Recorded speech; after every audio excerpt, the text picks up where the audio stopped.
Ano po ba ang closing techniques nyo online and offline? Actually, marami to, no? Pero every time I teach skills, lagi kong sinasabi sa audience ko, Roy, wag lang yung tip ko ang susundin ninyo. In terms of skills, if you can learn from many people as much as possible, learn it from them. Ako, ang technique ko, offline, mapa-offline, isa lang.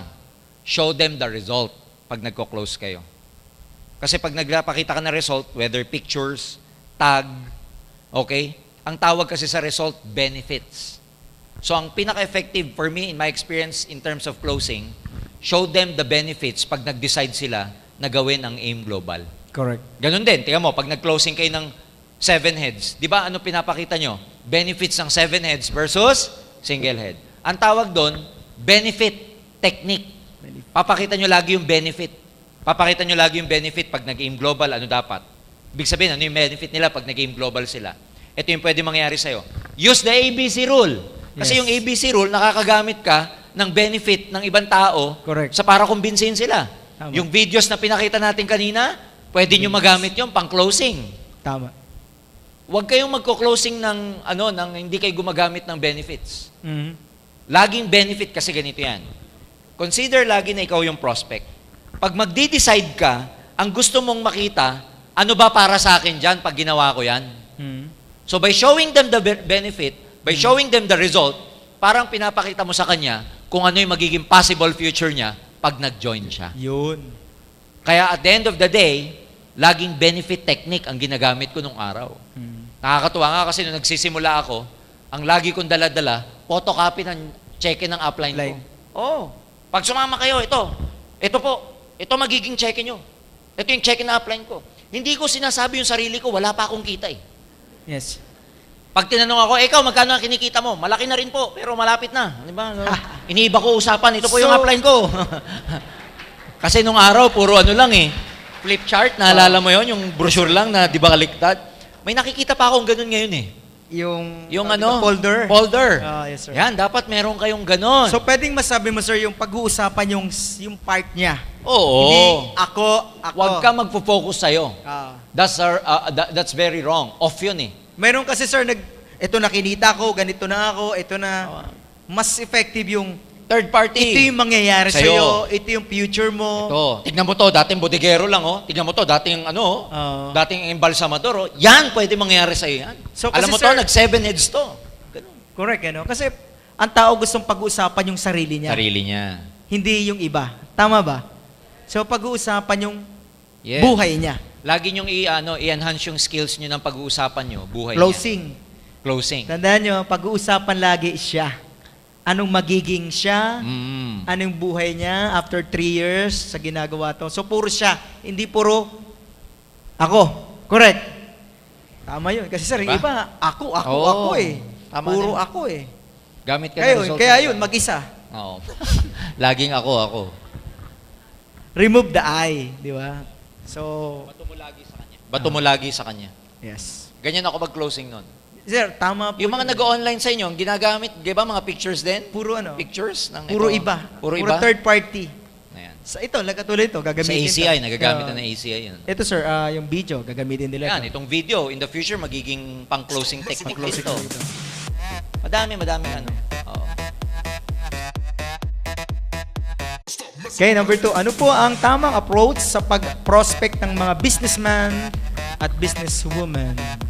Again, when I teach skills, do not just hear it from me. Ako, sasabihin ko sa inyo, personal experience ko. Yes, sir. Okay. Pag ako nagpo-prospect ng mga businessman, business people, ganito, let's say sa school, nagkataon sa school, ang mga karamihang classmates ng anak ko, ng children ko, kids. I have 2 kids, 2 girls. Karamihan ng mga co-parent ko, mga negosyante. Kung hindi man mga negosyante, mga highly professional people like lawyer ng M&M dito sa Philippines, mga ganong katitindi. Vice President ng Banco de Oro, mga big time talaga. O paano ka magpo-prospect pag ganon? Yung isa, importer, exporter ng textiles, mga big time. Siyempre, pagka co-parent, di ba, magre-recruit ako, exchange calling cards, ano sinasabi ko? Well, I'm into wholesale and retail of food supplements. And I'm the exclusive distributor in the whole Asia and Northern America. My supplier is Nature's Way and DSM of Europe. I have about 100 branches here in the Philippines. And my main office is AIC Burgundy Tower. Okay? Pag tinanong, anong ini-import mo? Ito, mga C24/7 supplements, good for ganito, ganyan. Do you have any other branches? Yes, I have branches in Dubai, Taiwan, Singapore, Hong Kong, etc. So pag kinausap ko, parang nire-represent ko na big time. Taas. I'm into export and import of natural food supplements. My manufacturer is Nature's Way. My business partner in Europe is DSM. I'm looking for distributors who would like to become a part of my business. Are you free on Saturday for a meeting? Grabe. Tapos pag in-explain ko, di ba networking yan? Yeah, a bit. Kunwari, abit-abit pa ako ng konti, networking naman talaga. Nakita nyo kung paano ko ipakita? Nakita nyo kung paano ko i-project yung business? Na pinapakita kong big time. Pa-import, import, export pa ako, retail, wholesale pa ako nalalaman networker lang naman. Kaya lang ayokong sabihin na networker para makasabay ako dun sa level nila. Because it's the same. Pag sinabi mong import, export, pag sinabi mong retail, wholesale ka ng supplement, totoo hindi? Totoo. Nagsinungaling ba ako? Hindi. Hindi. Pag sinabi ko may 100 branches ako, nagsinungaling ako? Hindi. Hindi, kasi ikaw bilang distributor, di ba 100 ang branches mo? Correct. Di ba bilang distributor, 100 ang BCO mo? Kasi kahit saang BCO, Correct. pwede ka mag-network? Partners. Di ba totoong meron ka sa Dubai? Yes. Sa AIM Global Management lang ba yon o sa'yo din? Sa'yo. So pwede mong sabihin, may branch ako sa Dubai. Correct. Huwag mong sasabihin, wag mong sasabihin may branch ang AIM Global. No, may branch ako. Kasi ang relationship mo So, sa amin... i-claim. Yeah. Claim it. Because ang relationship nyo sa management, sa company, partner tayo Partners. Kaya pwede mong sabihin na may 100 branches ako. Correct. Ang office ko dyan sa AIC. Office mo naman talaga Tama Tama, mali. In fact, magpapatayo ako ng office ko ngayon dito sa Ortigas. Alright. Big time, small time. Big time. Nakukuha mo ngayon yung big time prospect mo. Tama. Then, sir, wag mong o-opera niya ng one head. Ay, hindi. Pag sinabi magkano investment, 56,000. Correct. Starting. Totoo yan. Tama Totoo yan. Alam mo yung malalaking negosyante, operan mo ng 8,000 starting, di maniniwala sa'yo. Yun. Minimum sa mga yan, 100,000. Sir. Kaya yung 56, write ng check yun. Madali lang sa kanila yun. Pagtitripan ka lang, sige na yan. Totoo yan. Kaya nasa level ng understanding ninyo, ng awareness ninyo, ng consciousness nyo, paano aatake ng tama. And how did I was able to come up with that? Because based on my experience. Hindi naman yung technique lang na dumating, no. Because of so many years in networking, you learn how to innovate. Paano ka mag-i-invite? O di ganun mo sabihin. Tsaka direct to the point, pag Direct to the negosyo. point. Ako, sinasabi ko dati, I'm a distributor of pharma food supplements. My manufacturer is Nature's Way, based in the States.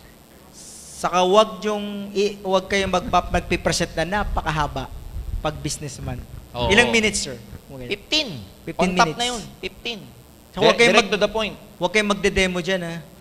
Hindi. Okay. Hindi mo pwedeng tanungin, may pangarap ka ba? Tapos ka ron.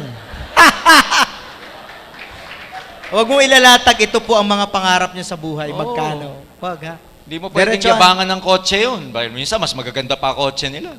Huwag mong buangin sa kotse.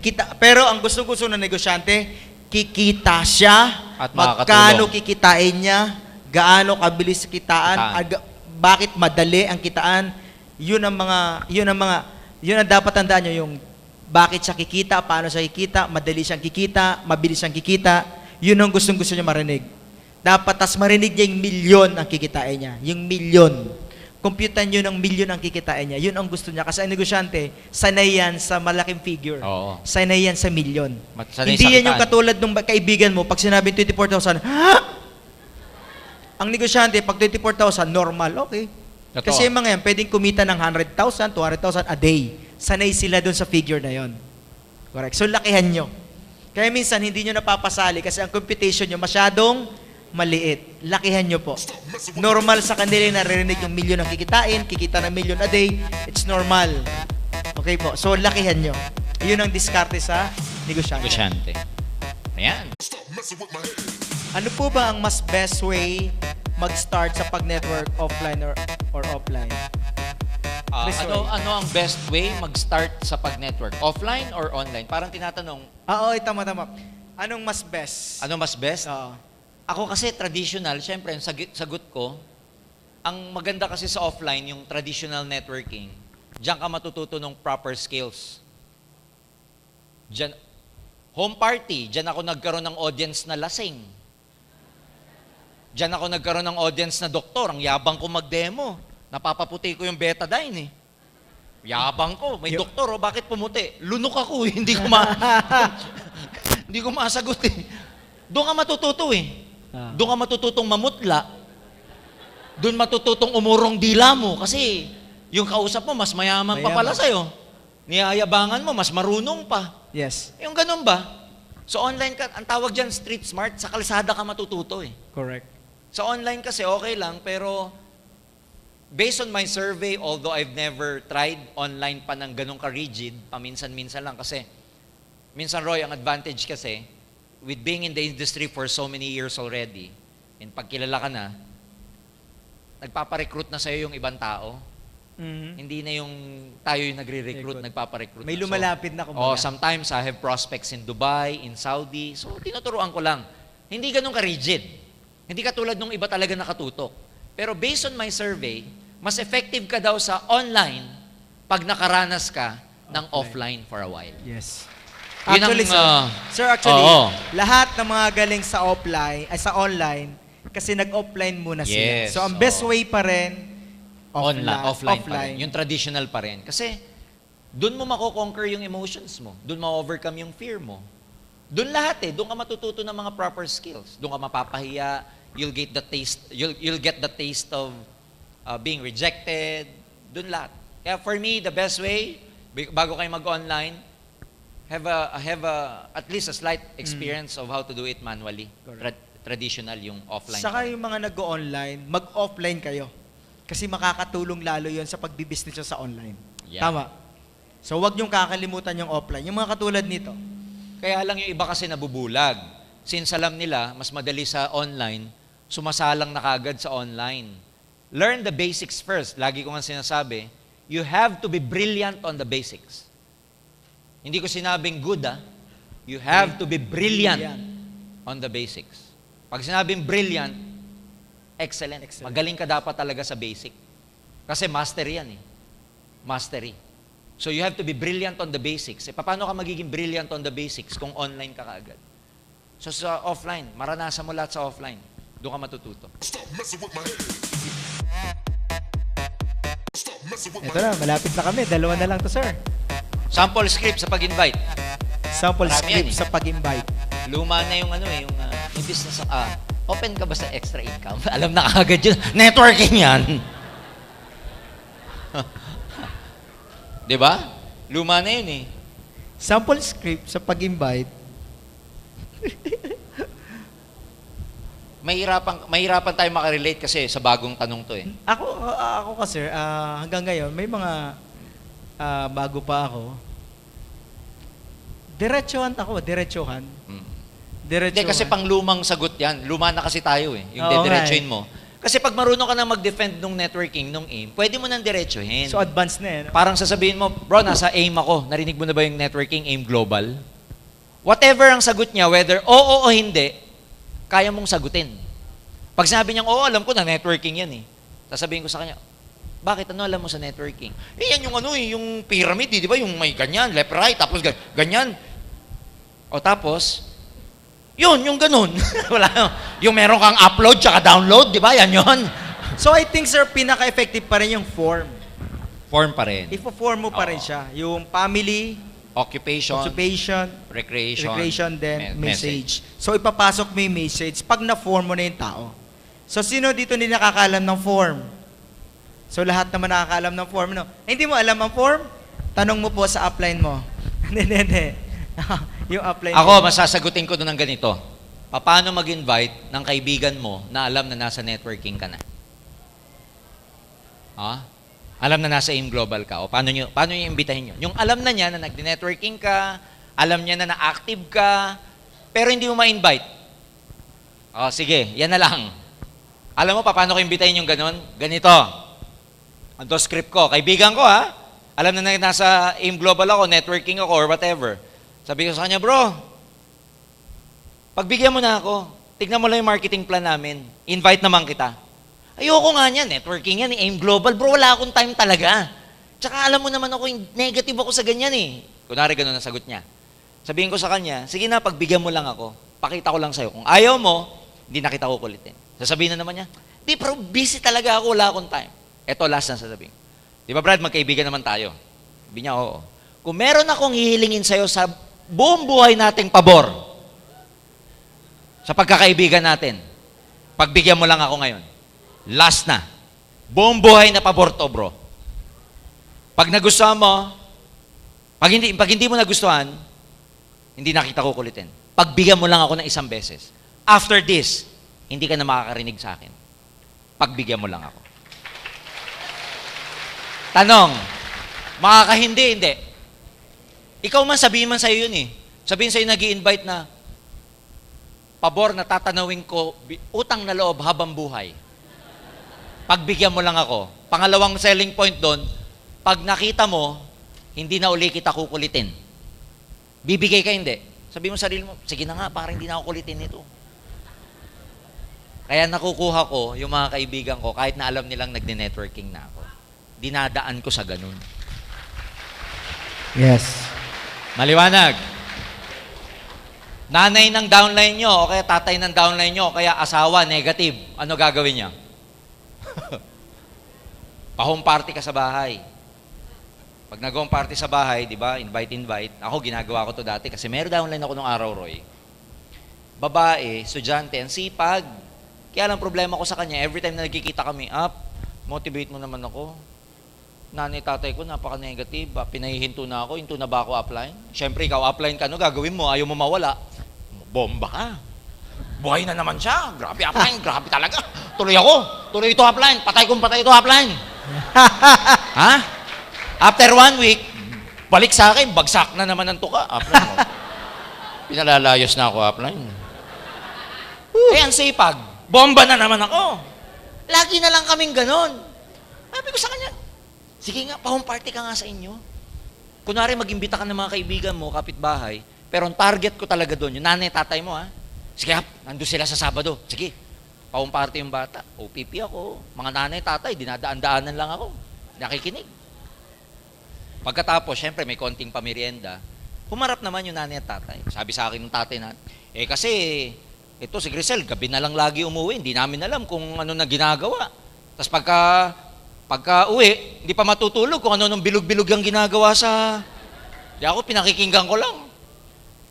Wag ko kayo mag-alala kasi kahit this oras ng gabi umuwi, ako na po, I assure you na ako po ang kasama niya at mga leaders ko. Kesa ho tumambay yung bata, yung ganun ko kinausap. Alam mo kung anong closing remark ko?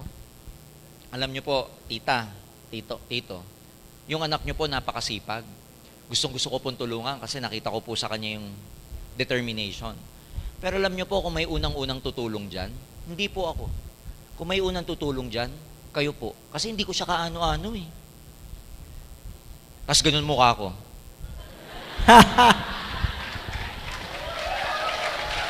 Sa pulo, hindi. People, when you touch their heart, they change. Ganun din sa mag-asawa. Pag may asawa, negative, alam mo, kung may tutulong sa mister mo, hindi ako. Kung may unang tutulong dyan, ikaw. Kasi hindi ko siya kaano-ano, pero ikaw, asawa ka niya. Siguro may tutulong dyan, dapat ikaw. Alam mo, nagkakaroon sila ng realization. So, laging ganun. Laging ang closing nyo, alam nyo po, kung may tutulong dyan, hindi po dapat ako. Kayo po dapat. Kasi siya, hindi ko kaano-ano, pero kayo, kamag-anak nyo. Tapos yun. Script ko yan nung araw, and it never fails. It always works. Subukan nyo bukas. Anyway, siguro may additional pa ako dyan, sir. Third-party approach minsan. third party, ang script. Sasabihin mo, bro, mayroon nag-offer sa akin business, samahan mo ako, mukhang maganda. Oh, pwede rin So, yun. isa yun. Oo. So, third party approach din yung CD, papapakita mo sa kanya, dahil hindi ikaw nag-present. Kasi ang laging titignan natin dito, sir, hindi siya marunong eh. Oo. Kaya kagamit siya ng technique or script, kasi hindi siya marunong eh. Yun, yung pwedeng panoorin mo siya ng CD, o kaya, sabihin mo, samahan mo ka sa office, may pinapakita sa aking business, kailangan ko ng kasama. Pwede yun. Tapos si-apply na ang kasi ang Sabi. goal mo, mapakita ang business or ma-share ang business. So, third party effective pa rin. Parang pagbibenta nung shampoo na Shampoo. pampahaba. Oo Yung nga. siyempre, katulad ko, panot na, di ba? Napapanot na. Bibenta mo ng direct na shampoo ng pampatubra buhok. Masasaktan ka. Oo, ma-offend ako. So, gagamit ka ng, Roy, may kilala ka bang medyo Panot? hindi naman, medyo naglalagas ng buhok kasi may produkto ako effective eh. So baka gusto, yung friend mo, baka pwede sa kanya to. Sasabihin ko, pwede ako dyan. Oo nga, third party. So third party, siguro effective ito. Until now kasi, nagagamit ko pa rin sa third party. Hanggang ngayon. Ganyan sir. Ayan. It always work yung mga ganyan. Katulad ko nung araw. Bro, may kilala ka bang gustong kumita ng 20,000? Additional part-time? Kasi yung friend ko, negosyante. Naghahanap siya, nagpapahire sa akin, baka may kilala daw ako. Correct. Naisip kita, di ba marami kang kilala? Oo. Bro, part-time, 20,000, may kilala ka. Sasabihin nun, pwede ba ako dyan? Ako na lang. Tinan ko, pag-iisipan ko. Pagka sinabi niya pwede ba siya, alam mo sabihin ko, busy ka Brad, wag, iba na lang. Yun. Ikaw naman kunwari yung pakipot. Kasi ang tao parang ganun, parang buhangin. Pag lalo mong hinawakan, lalo natatapon. Correct. Hayaan mo lang. Third party. Third party. Third party. The best approach is third party. So, wag didiretsuhin. Gagamit ka ng iba. Okay. Alright? Oo.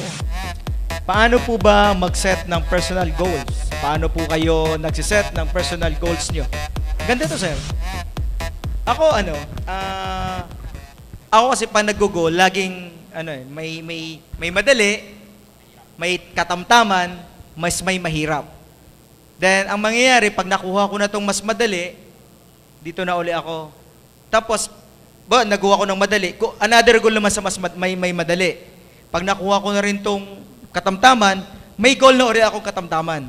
At kung na-goal ko na itong mahirap, may goal akong mas mahirap. Para ako ngayon, ang goal ko talaga ngayon, yung Ironman. So after nito, dahil ito matigas to, pag nakuha ko itong Ironman, ang next goal ko, yung pagpa-flying. So lagi akong may goal.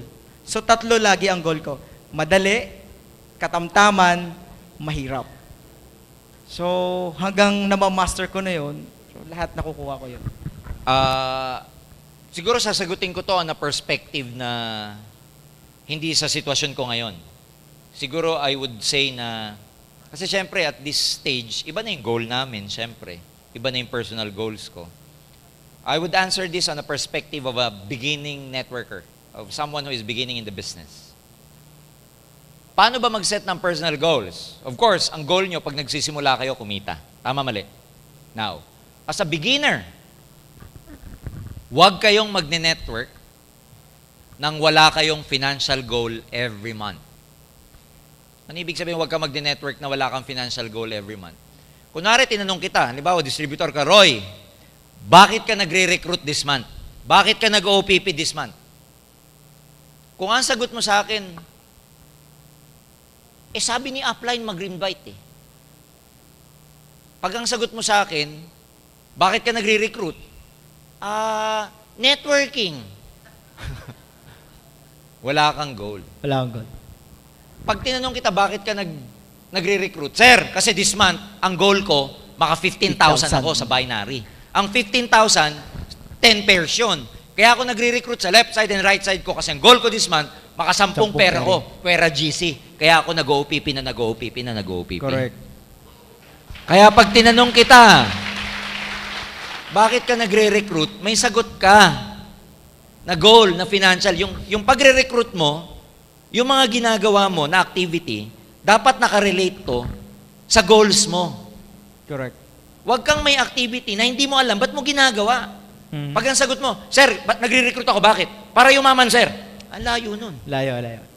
Sir, ba't ka nagre-recruit? Para magka-network, sir. Ang layo nun. Layo. Sa goal setting ang tawag doon, that's too vague. Masyadong malabo, masyadong malaki na malabo. Kailangan sa goal, hindi ka general. Ano ka dapat? Specific. Amount. Ganyan ako mag-set ng goal. Magkano ang amount ng gusto mo ngayon para trabahuhin mo siya? Kasi, tignan mo, kunwari goal mo, 15,000, that's 10 pairs. Pag nakaka-first week ka na, at meron ka ng 2 pairs, ilan na lang hahanapin mo sa remaining weeks? O di 8 pairs na lang, alam mo yung direction mo. Kunwari, nakaka-third week ka na, nakaka-5 ka pa lang, 10 ang goal mo na pares, ilan pa hahanapin mo? 5. 1 week na lang ang remaining. Masahatawin mo ba? Yes, yes. Meaning, because of goal setting, yung effort at saka time mo, mas nababudget mo ng maayos. Yes. Ang Pilipino pa naman, pag malayo pa yung deadline, complacent. Correct. Pero pag malapit na, cramming naman siya. Ano ang ikaka-complacent mo at ano ang ikakram mo pag wala kang target na amount ng income? Correct. Kaya dapat may target ka kasi pag malapit ka na, malapit na yung end of the month, magka-cramming ka na eh. Maraming hindi nagka-cramming kasi wala kayong goal. Goal. On one end, may advantage ang pagka-cramming because it pushes you to really work until you meet your deadlines. Correct. Eh, paano kung wala kayong goal? Kaya ako, kung ang tanong dito, paano ako mag-set ng personal goal? Monthly, nung nagsisimula ako, may target amount of income ako nakukunin. Pag alam mo kasi yung target amount of income, madedefine mo na kung anong mga activity ang gagawin mo. Second, alam mo na ngayon yung mga activity na hindi productive sa monthly goal mo, hindi mo muna gagawin. Hindi ka muna manunod ng sine. Correct. Wala mo ng date. Date. Alam niyo yung date? Date. Yung dinner date. Di ba? Wala mo ng mga date, wala mo ng mga sine-sine. Wala mo na lahat. You learn paano ka magkaroon ng discipline when you set your goals. Kasi pag mag-goal ka, natutulungan mo yung sarili mong magkaroon ng disiplina. So that's how I set my goals when I was starting. Tapos syempre, pag nag-set ka ng goal at na-beat mo yon, next time, mas malaki dapat. Do Correct. not set the same goal every month. Life become exciting pag palaki ng palaki yung goal mo. Yes. Third na tip ko, pag nakuha mo yung goal mo, you deserve to reward yourself every time you get your goals. Yes. Pag nakuha mo siya, alam mo, sa sa financial management, ang unang-unang ituturo, alam nyo kung ano? Make sure to reward yourself first before anything else. Before anyone. So when you get your goals, huwag ka magigilty na i-overindulge yung sarili mo. Magpaspa ka, yun ang goal mo eh. Kunwari, may nakuha kang goal. Pag nakuha ko yung goal na yan, bibili ako ng kulay puting G-Shock. Kasi gustong-gusto yung puti eh. May nauso ngayon, bago, bibili ako ng yellow, red, blue na G-Shock. Magkakakulay. So, hindi masama yun because pag ni-reward mo yung sarili mo, ikaw naman na nagtrabaho nun eh. Kaya deserve mo yun. And it becomes exciting because pagka may reward ka pala lagi, next month, kukunin ko ulit yung goal ko para may regalo ako. Yes. And pag niriregaluhan mo yung sarili mo nang may nakuha kang goal, hindi ka magigilty. Walang guilt feeling kasi, alam mo, regalo mo sa sarili mo yun. Ganyan ako mag-set ng goal nung araw, nung nagsisimula ako. Yun lang, 3 points na yun. Number 1, may financial amount. Number 2, katulad ng sinabi ko, dapat may disiplina ka. Number 3, reward yourself every time you get your goals. Okay ba yun? Ganda. Anyway, we're done. Alright, tapos na tayo, sir. Oo. So, siguro, nag-enjoy po ba kayo? Yes! Natuto ba kayo? Yes! Gusto nyo bang maulit? Yes! Sino kaya sunod na guest natin? Sino gusto nyo? Sino request nyo? Sir Georgian uli. Binidyo na. Jergen kayo dyan. Ang dami-dami pang iba. Binidyo na eh. Oo. Anyway, sir, lang siguro. Last message na masasabi mo. Ako, ang closing remark ko, ladies and gentlemen, is, your opportunity, yung opportunity nandito na. Kailangan lang maging tamang tao ka na lang para maging successful ka. Maraming tao sa labas, ang problema nila, dalawa. Opportunity plus being the right person for that opportunity. Kaya may opportunity na tayo yung aim. So focus on developing yourself. Focus on being the right person. Kasi pag right person ka na, kumpleto na yung equation. Sabi ko nga, what is luck? Di ba hindi totoo yung luck? Dinefine ng isang author ang luck. Luck is when opportunity meets preparation. So sa equation, luck is equals to opportunity plus preparation. You become lucky when you have the right opportunity and you are prepared. Tulad ng sabi ko, may opportunity na kayo. It's just a matter of being the right person. And how do you do that? Prepare yourselves. Given na yon, guys, magiging successful kayo dito. Given na yon. It's just a matter of time. Last na sasabihin ko, what is 1 year? What is 2 years? Kung 2 years from now, mayaman ka naman sa iyong global. Yes! Yun lang. Thank you. Thank you for having me. Roy, Palapakan natin, Sir Jordan Gonzales. maraming And guys, maraming salamat sa inyo. Maraming salamat po sa time nyo. Maraming salamat sa effort nyo. Pinagbigyan nyo kami at binigyan nyo yung sarili nyo. So, pwede guys, palapakan natin yung mga organizer. Yes. Yung mga Thank you, ACI. ACI. Thank you. Then, thank you very much po. Meron pa kami, ano to? Wow, Sir, may giveaway. tatapon ka raw. Salo na lang po. Gracia. Ikaw na lang, sir. Okay, sabay tayo, sir, ha? Uy! 1,